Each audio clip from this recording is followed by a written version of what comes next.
The Behind Ears podcast crew would like to thank the following sponsors for their generous support. If you have a little one and you're going to Walt Disney World, you're going to need a stroller. I'll tell you what, KingdomStrollers.com is the place where you want to look into.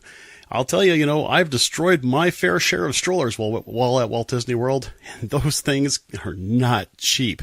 But getting something from KingdomStrollers.com, they'll be able to help you pick out the perfect stroller for you. And the nice part is that because they're a Disney preferred provider, they'll be able to drop it off and pick it up right from your Disney resort at no extra charge.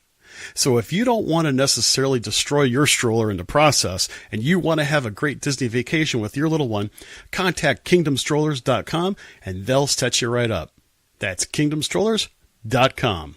Do you want to save around 40% off Disney's prices for deluxe on-property accommodations? Contact DVC-rental.com. They help out Disney Vacation Club owners rent out points that they're not going to use. These points mean savings for you on your next trip at Walt Disney World, Disneyland, Vero Beach, Florida, and Hilton Head Island in South Carolina. The DVC member books everything in your name, just like any other reservation. And if you ever decide that you want to become a DVC member, you can check out our sister company, BuyAndSellDVC.com. As a licensed realtor, they sell DVC contracts for members at a savings of 30 to 40% off Disney's prices. And if you're looking to sell your contract, BuyAndSellDVC.com has one of the industry's lowest commissions at only 6.5%. Again, that's DVC-rental.com for your rental needs and BuyAndSellDVC.com to buy or sell into the Disney Vacation Club at a large discount. And make sure you tell them that the Behind Ears podcast crew sent you.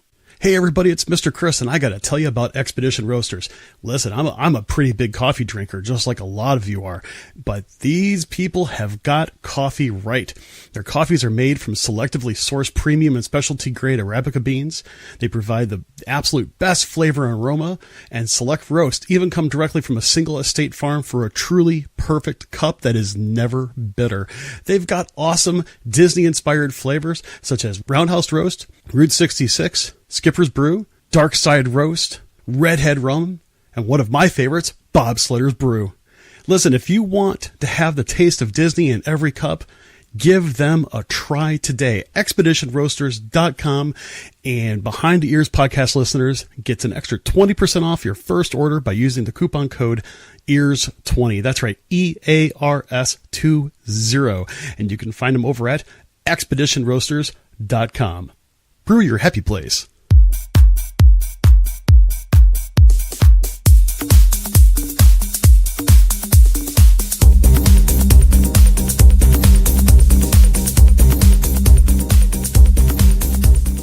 You're listening to the Behind Ears podcast, because everybody does Disney differently.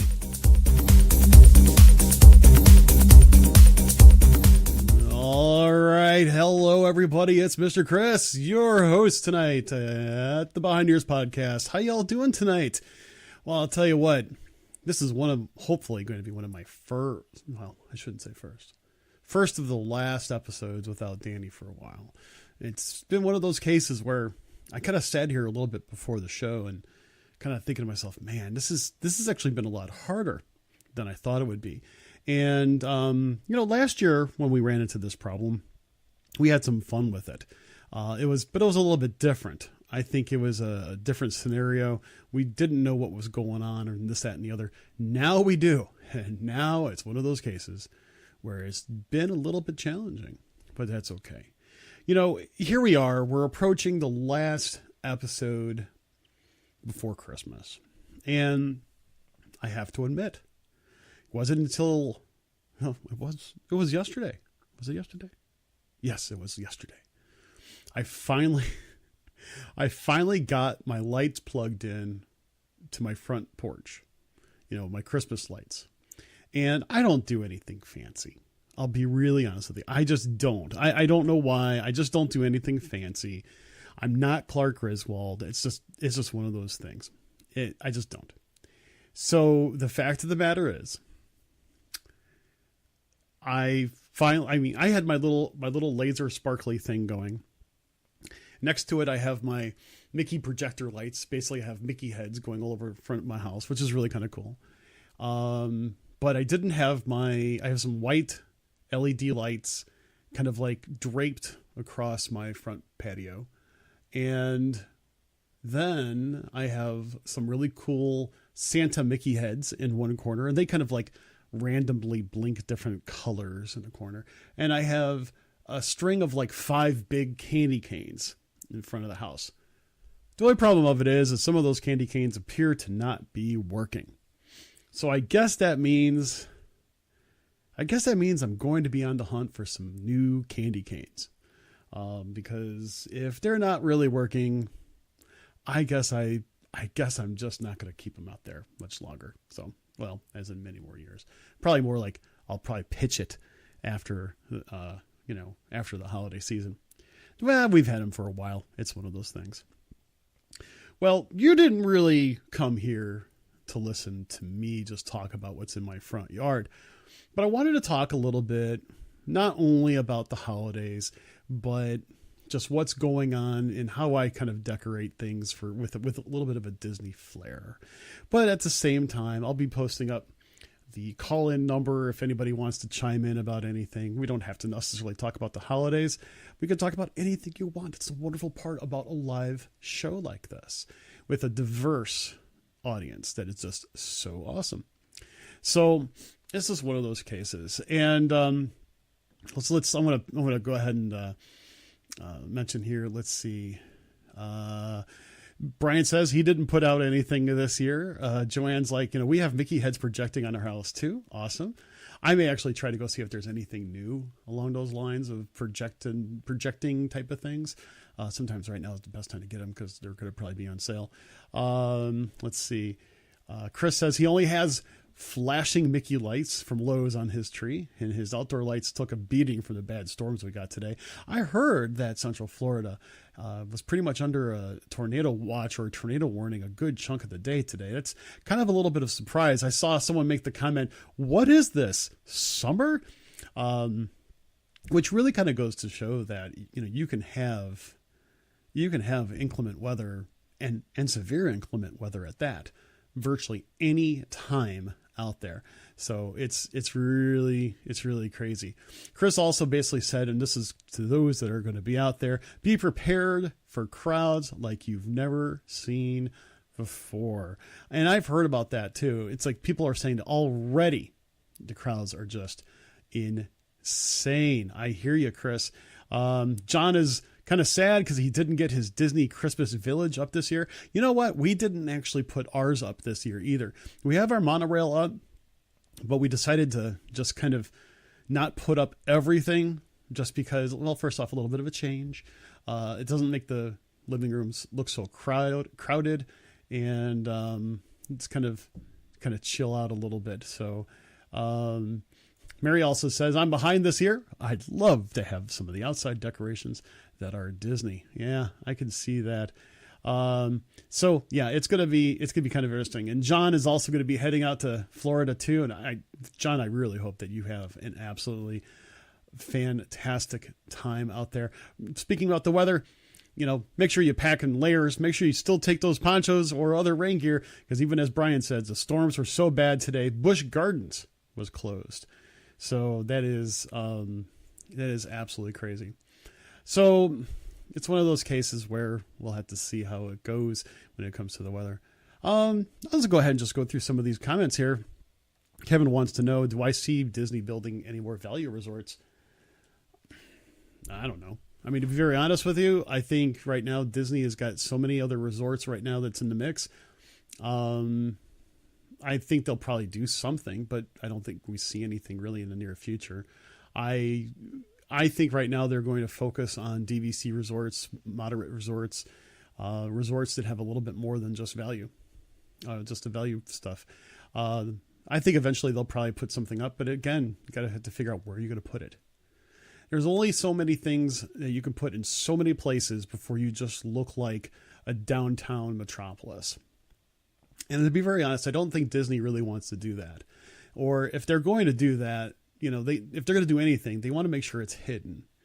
That's just my 2 cents, speaking from an aesthetic point of view. I'm not really sure how that's going to work out, but they've got few other things in the works.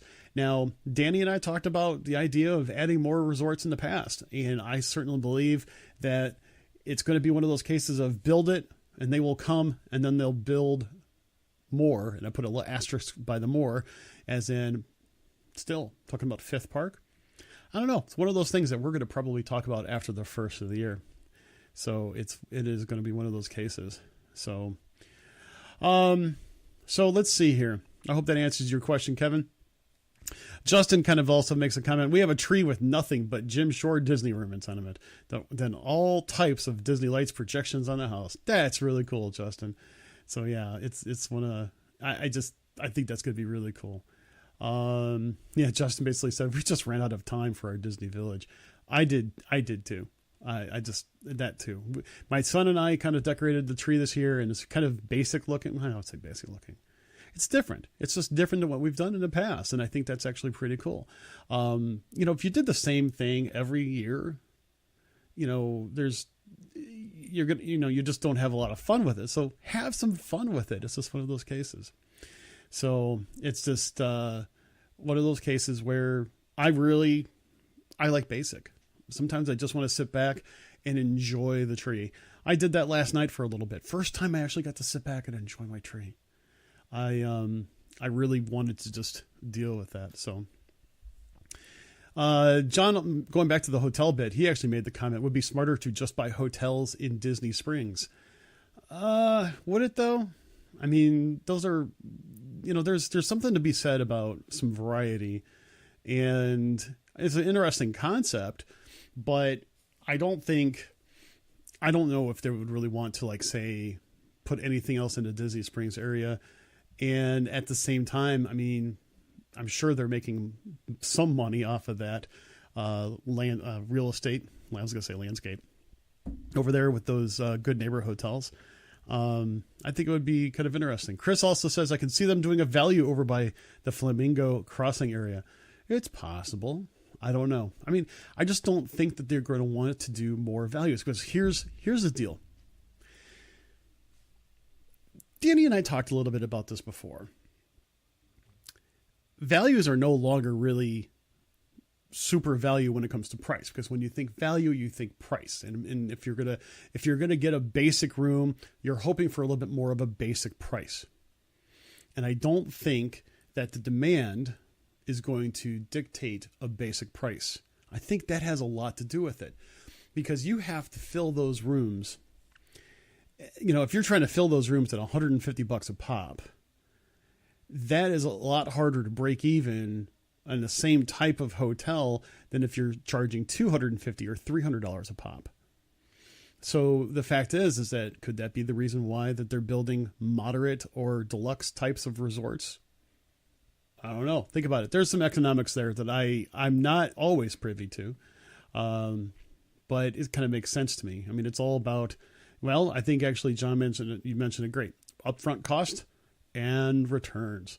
So it's one of those cases. Brian actually says, I don't see more values right now. And I kind of agree, I'm sorry. John actually corrected himself. He said retheme, not return. So upfront cost and retheming. Yeah. Here's the thing though. To retheme one of those hotels, one of the value resorts, would be tricky at best, because there's a lot of the architecture that goes along with the theming. Same thing with, the moderates per se. Do you really want to mess with something that is loved by many? How are you going to add to that? I mean, if you think about what they did at Port Orleans Riverside, and Port Orleans French Quarter, as well as Caribbean Beach, them adding certain types of themed rooms. I see some things like that happening, but you still have a value room, or you still have a moderate room. So you kind of have to think about, that in a sense of what would be the best return. Also, what do the guests want? That has a big driving factor. And I think that Disney is seeing that a lot of guests want to see, not just basic. They're making Disney more of a destination where they're going to enjoy the resort, not just enjoy the parks. We've talked about that a lot. And I think that as people change their Disney travel habits, they're really going to look into spending more time enjoying everything Disney has to offer, not just the parks. I will say this, and I've said this before, I'll say it again. I used to love just hanging out at the parks. But once I started staying at some of the different resorts, I thought, oh, there's a lot more here to this. I mean, it's one of those cases. There's a lot more to Disney than just theme parks. So it's one of those cases. Brian does make a comment. He says, I could see maybe adding a hotel to ESPN. So that's interesting. So I'm going to go ahead. I'm going to throw this up here. Feel free to give me a holler if you'd like to talk a little bit more about that or anything else. So I will tell you this. I did have some other Disney decorations going on. I had a set of lights going up my monitor and around my lamp that's above my screen here. And it was kind of hilarious because as I was talking on the phone with somebody, all of a sudden I hear this. I'm like, what's that? I turn around, my lights fell. And of course, they're like draped over everything. I was like, oh my gosh, you got to be kidding me. And they're plastic battery operated lights. They're really cool. They're Mickeys. One thing is, the funny part is they're Mickeys, but they kind of have, they're Minnies because they're pink hats and has eyelashes. That's one of the ways that you can tell. And they're kind of cute. They kind of they flash if I flip the switch one way or another. But here's the other thing. We do have our monorail around our Christmas tree for decorations. We only have one monorail up this year. A lot of times we'll have two monorails up, both one from Disneyland and one from Walt Disney World. So this time, I think right now, our Disneyland monorail is on the tracks. So it is one of those cases. So let's see here. Leslie basically makes a comment. Hi, Leslie. When I drive in, I come in on Western Way. None of that land is developed, but the road is fully developed. True, but don't forget, not all the land that Disney has is not only is it not all of it is developable, but sometimes they act as like a buffer to other things that are going on. You may not necessarily see it, but there might be things going on behind the scenes, behind 100 feet worth of foliage and tall trees, etc. I learned that. One time, and actually, if you take a wrong turn, sometimes you'll accidentally find that out. Well, I'll tell you what, we've got someone that is calling. Let's see what they have to say. Hello, caller. Who do we have on the phone tonight? Hey, Margie, how you doing? I'm doing well. What can I do for you tonight?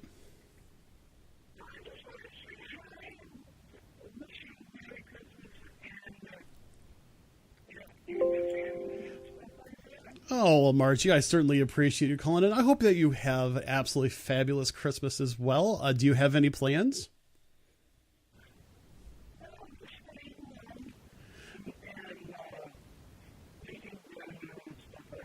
Oh, that's really cool. I know that we're going to make it a relatively calm Christmas for us as well.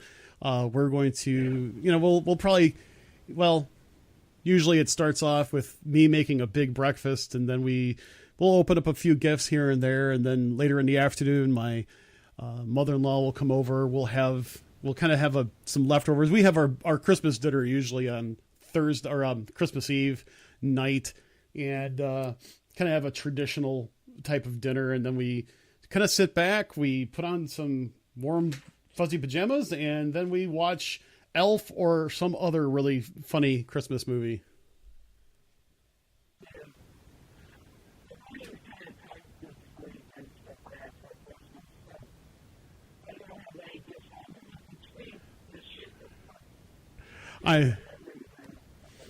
I certainly understand that right now. I certainly understand that. It's been a little bit of a challenge for all of us these days. So, well, Margie, thank you so much for calling, my dear. I hope you and your hubby have a wonderful, wonderful Christmas. Merry Christmas, dear. We'll talk to you later. Bye-bye. Oh yeah, the traditions at Christmas time really are just absolutely fabulous, and I think it's one of those cases where, you know, we do a lot of different things that are traditional, especially Christmas Eve. Christmas Eve always used to be at my mother's house. It would be a traditional ham type Christmas dinner for us, and then of course that ham turns into breakfast the next morning. What can I tell you? So we'll probably do some sort of really cool frittata or something like that. I don't know. Let's see. We'll talk a little bit here. Let's see. Oh yeah. So going along with what I was talking about sometimes you don't know what is able to be actually developed. Chris makes a very good point. He actually says it a lot better than I was wording it. He's like, Western Way area is a lot of watershed area along the conservation area, with Animal Kingdom being right there. Very true. And especially since that kind of goes back. In fact, that was the exact area, Chris, that I was thinking of when you think of things that you don't usually see in the background that look like they're pretty much desolate and unbuilt up, but has a purpose. It's one of those cases where, we don't see the magic that happens behind the curtain, so to speak, or in this case, behind the trees, behind the bushes. And a lot of times we don't understand, even though we could look at Google Maps and we say, wow, look at all this extra, land. It's not always able to be built up. So there are some things to take into consideration. So it is something that Disney has to follow in a sense of rules. Like, the interesting part is when they redid the treehouse villas, they had to be very careful because some of that is actually considered protected wetland.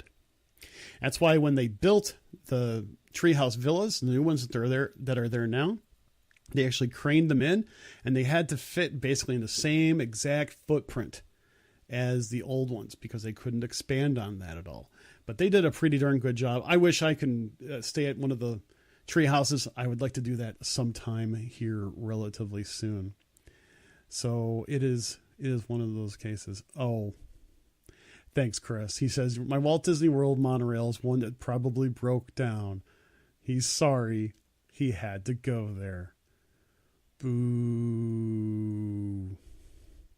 So it's one of those cases. And by the way, I understand that it appears that some people couldn't hear the caller. I do apologize for that. I hate to say this, but as long as I can hear it, I will try to fix it next time.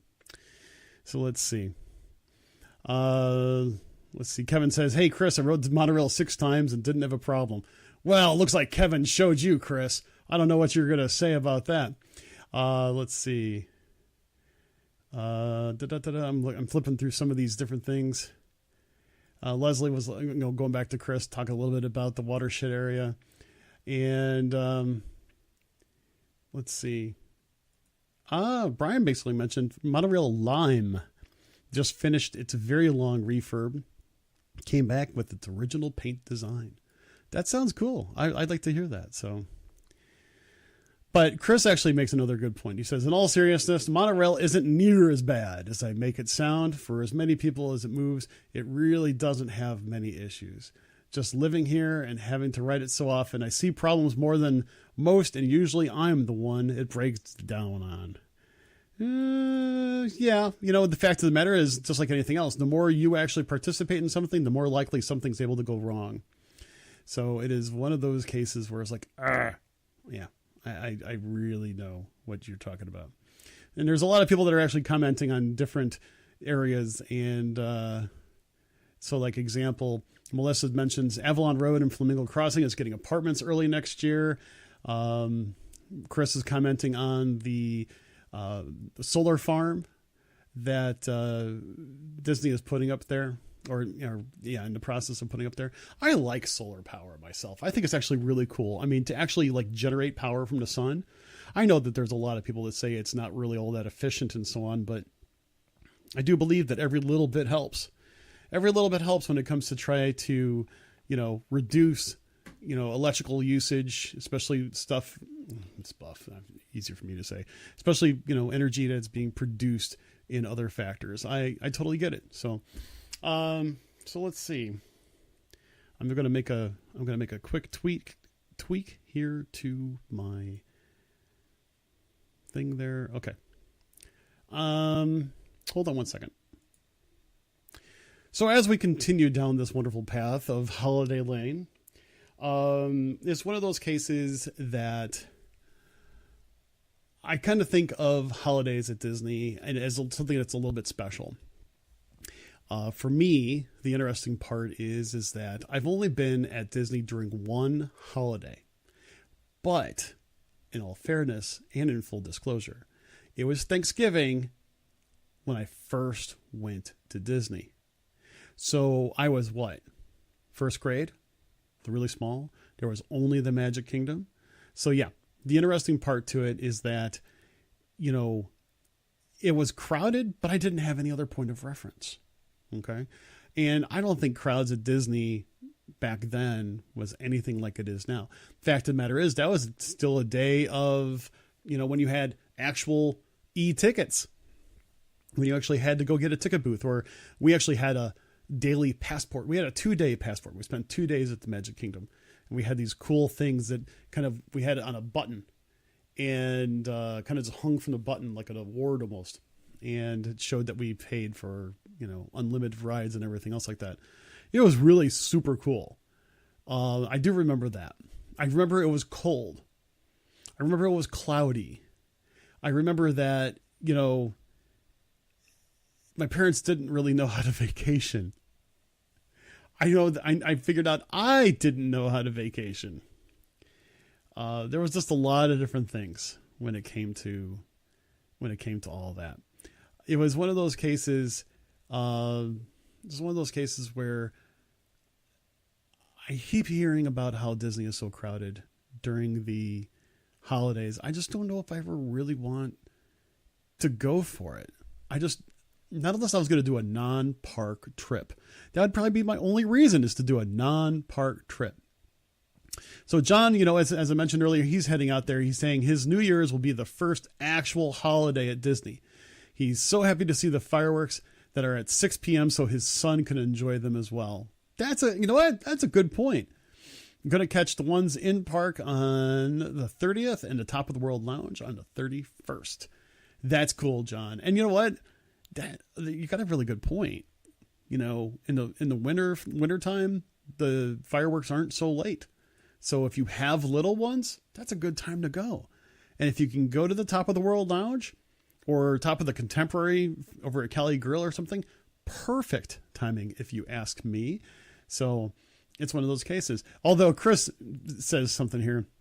He's like, my parents are about to never visit me in Christmas ever again. He got 5 days at Disney from the 27th to the 1st. After those 5 days, I'll never get them in Disney during Christmas again.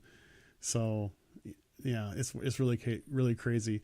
And Brian does say non-park is also tough. It is so crowded. Oh, I don't think it's going to be not crowded. Don't get me wrong. It's just going to be less crowded than what it's going to be like there. I would love to see what it's going to actually be. But here's the thing. We keep on seeing pictures from Magic Kingdom mainly. I'd like to see pictures coming up all the parks. I'd love to see Toy Story Land of what the pictures look like there. It's really, really kind of interesting. You know, new land. How is it handling the crowds? That, my friends, is a big question. Justin also says, hey, if you're not right there when it opens, the chances of getting in is slim. Brian says he's going to be here on the 31st. He'll be in Epcot. It might be the last year of those special fireworks, and he's never seen them. I know exactly what you're talking about. I know what you're talking about, Brian. I hope you enjoy them. I think that's going to be really, really cool. So it's going to be really pretty epic. So here's something also to think about. When you go down in the wintertime, especially if you're from the north, if you're the kind of person that likes to drive down during a summer trip, do you still drive down for a winter trip? I mean, do you still have to deal with the snow and everything else just to get to the warmth of, things that are above freezing?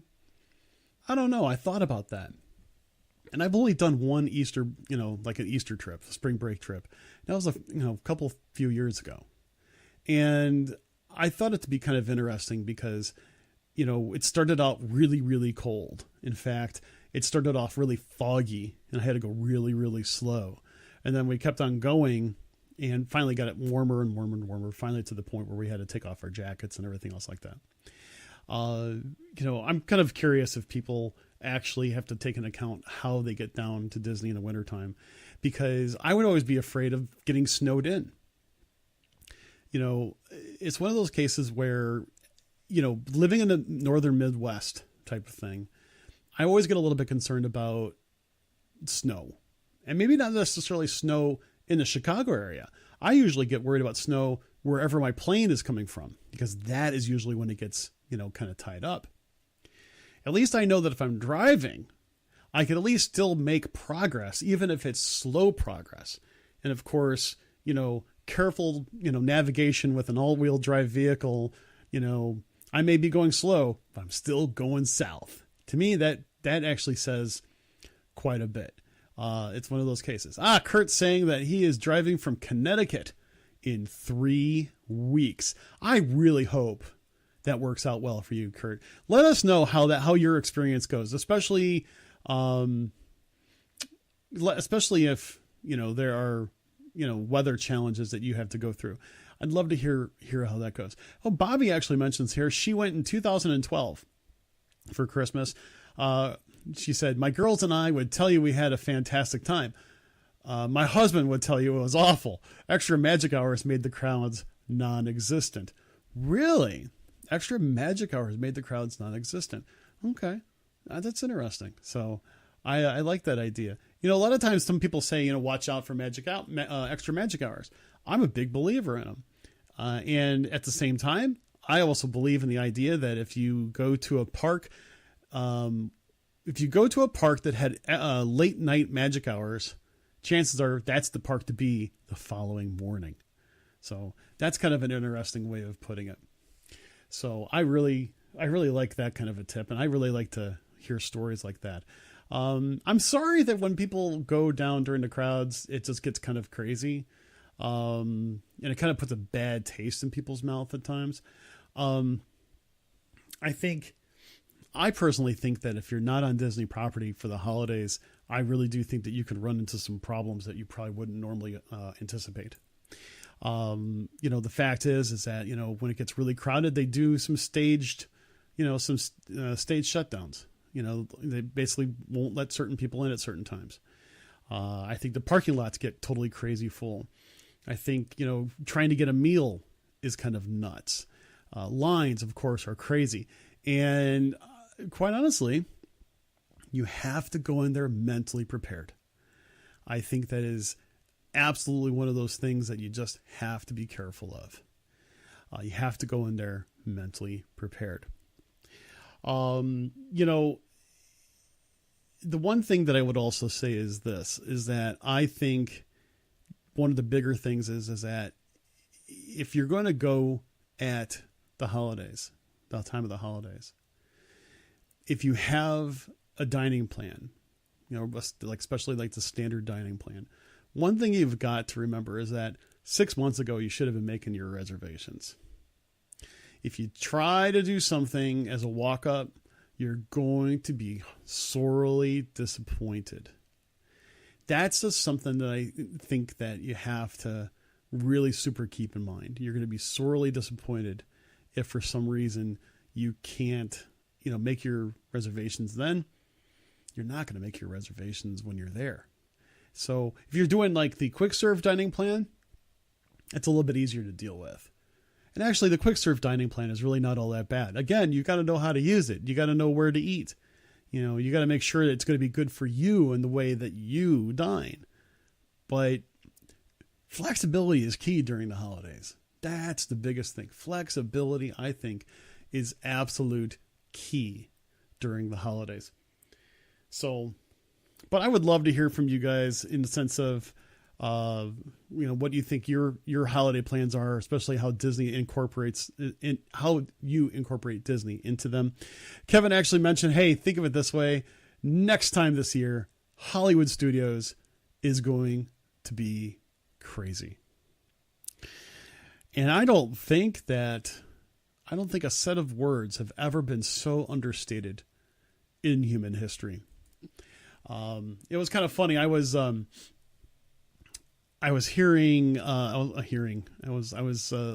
watching / listening to basically TMR Studios we're doing a small marathon show to raise money for the American Diabetes Association, and they had Stan Solo on from the Grand Circle Tour podcast. And the funny part is they were talking about Star Wars Land and how we know that Star Wars Land is going to be both in California and in Florida. And the funny part about it is they were kind of joking around that the lines are going to be so long that they'll probably end up meeting somewhere in the middle of the country, is, type of thing. It's one of those cases. It's going to be so long. It'll meet somewhere in Texas or Colorado or something like that. I think it would actually be really super crazy crowded. I'll be honest with you. I'm trying to get there, or, trying to plan around it. It's still going to be tough. And I know I'm not going to be able to go with my wife because this is like a time of year that she just cannot take off of work. Chris, I know, says that he's going to try to be there for soft opening, which is really cool. I'm really hoping that is the case. I don't know. I may even try to go out to California just to see it first. I don't know. It's one of those cases where I would really like to, I'd really like to be able to do it. I think it would be really kind of cool to do it. But I'm also at that point where I don't want to go on vacation, stand in line all day for one thing.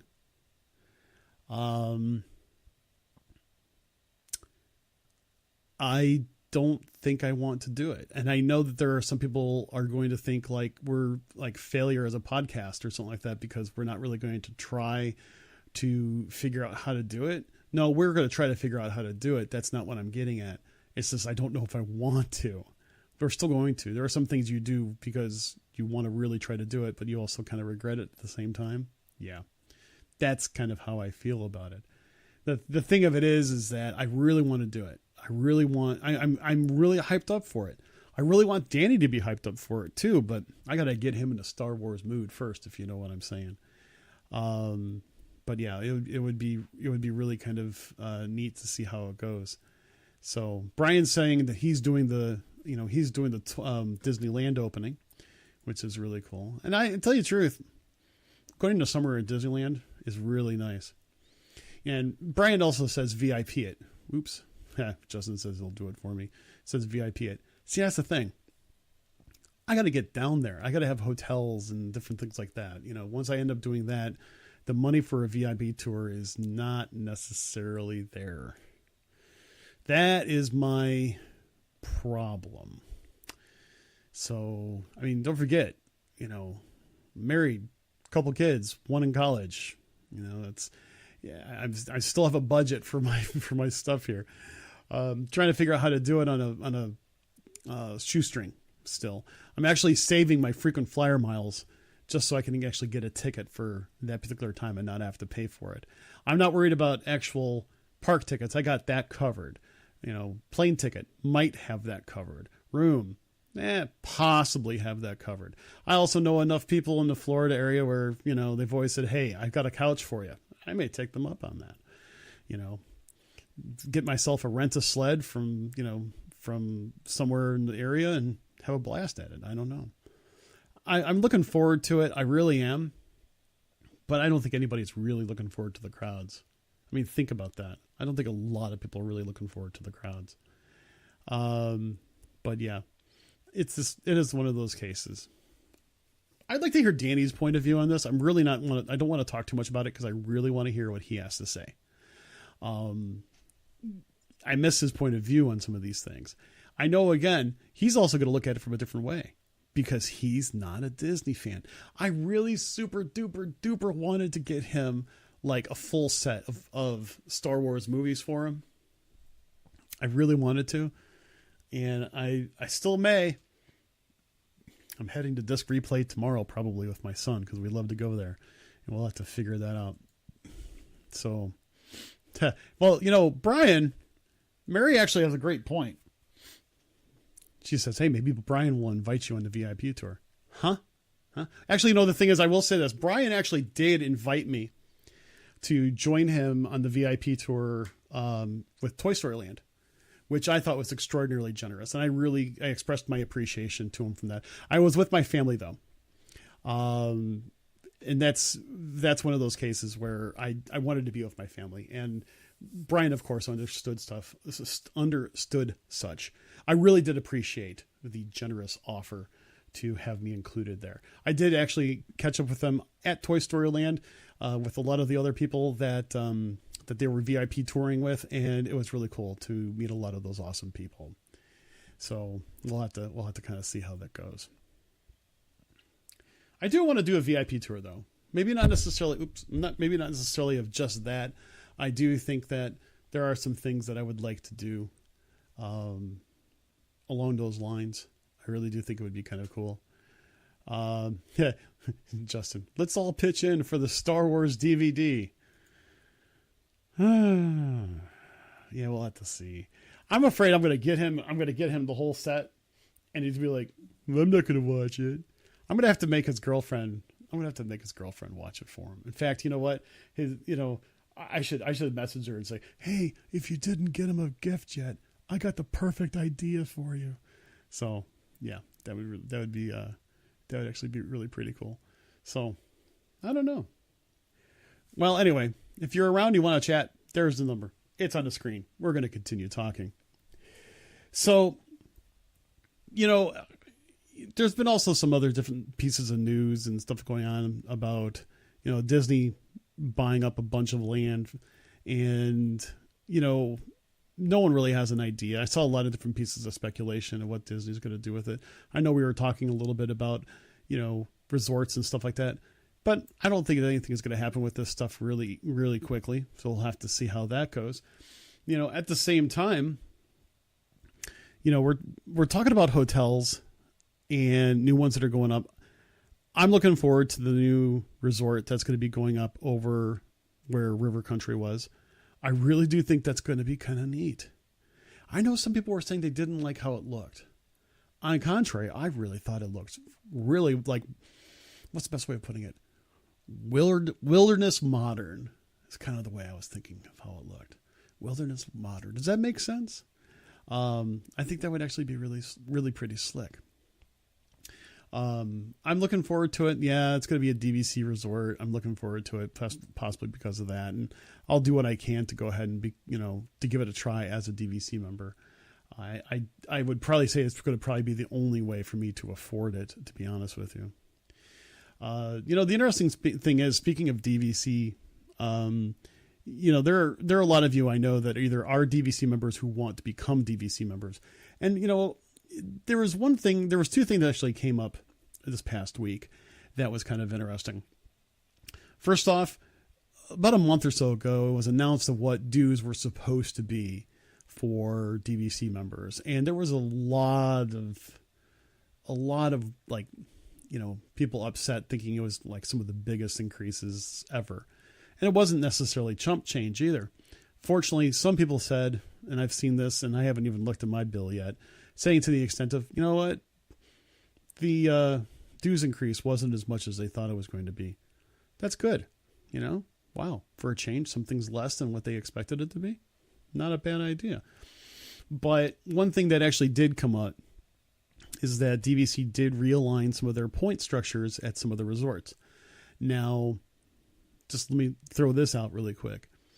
While some people say, oh, well, that makes it more expensive to stay at DVC resorts, the interesting part is that there's only a certain number of points available at a resort, period.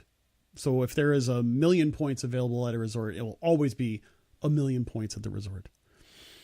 How they divvy that up among the room types, locations, and seasons is a different story. Some places saw anywhere between 0 and 2 points per night have it go up. It's not that bad, but if you're there for a whole week, it can actually make a little bit of a difference depending on how many points you have. So the interesting part is that the biggest change appears to be those that I can't talk tonight. Those that mainly actually stay at studios. One bedrooms they didn't change as much. So there's a good example. And you know what? They do this every once in a while. It's really not that big of a deal in my opinion. Once I'm not able to actually get the same number of nights in a year because of how they've switched things around, okay. But I don't think that's really going to happen. I really don't. I don't think they're going to do anything, that big of a deal. So let's see. Justin makes a comment here. He's like, I don't think they're going to do anything for a while since they're investing $25 billion in updates, new attractions, etc., and the new DVC resort. I'm looking forward to the swimming area, which I have some of the old slides from River Country. I'm going to say this with humor. Do you want to actually be on an old slide from River Country? I picture myself going down a slide that like splinters in my butt. I don't know. I'm just saying. I'm saying with total complete humor. Don't get me wrong. I just thought that would be kind of that would actually be kind of funny to see that happen. I will say this. I will say that the idea of a resort at River Country really still kind of makes me smile. I'm really glad they're actually doing something with that land. I mean, for a long time, it was just kind of this blocked off forbidden area and, nobody wanted to do anything with it. Didn't really, it didn't seem too Disney-ish. So I'm glad they're actually going to be doing something with it. I think it's actually going to be really pretty cool. So we'll have to see how that goes. Well, we're going to go ahead and start winding down for tonight's holiday episode. I know we kind of talked a little bit about holidays. We talked a little bit about hotels. We talked a little bit about everything. And next week's going to be a little bit different. I actually have a couple things planned, and I think it's going to be pretty cool. I would like to be able to do something different for the end of the year. I'm hoping Danny will join us for our end of year show. And if we don't have an end of year show, don't panic, because we will probably have a beginning of the year extravaganza. So that's what I'm hoping for. I know that Danny is looking forward to it, and I'm hoping that you're looking forward to it too. So I'll tell you what, I'm going to go ahead. I'm going to move my mouse. I'm going to click on one thing here. I'm going to scroll this over here. I'm going to try to find where I'm supposed to press, and then I'm going to press this button right here. You heard the show, and we hope you want more. Well, feel free to join us over at our social media platforms. Instagram and our Facebook page can be found at Behind the Ears Podcast. Our webpage is behindtheearspodcast.net, and our email is behindtheearspodcast@gmail.com. And our Twitter handle is @BehindTheEarsPC. And come and join the conversation about all things Disney over at the WDW community page. Don't forget to rate and review the show over at iTunes or Apple Podcasts, as it really helps us get the word out about the show. Also, don't forget to subscribe to the show on iTunes or Apple Podcasts or the Podbean app. Also, you can listen to us on Stitcher Radio, iHeartRadio, TuneIn Radio, and via Alexa and Google Home.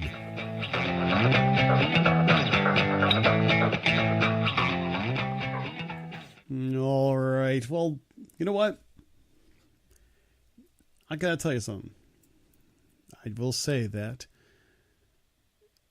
I originally stopped and thought, this is going to be really kind of a difficult show to do, because I can see how much of a challenge it is in some cases.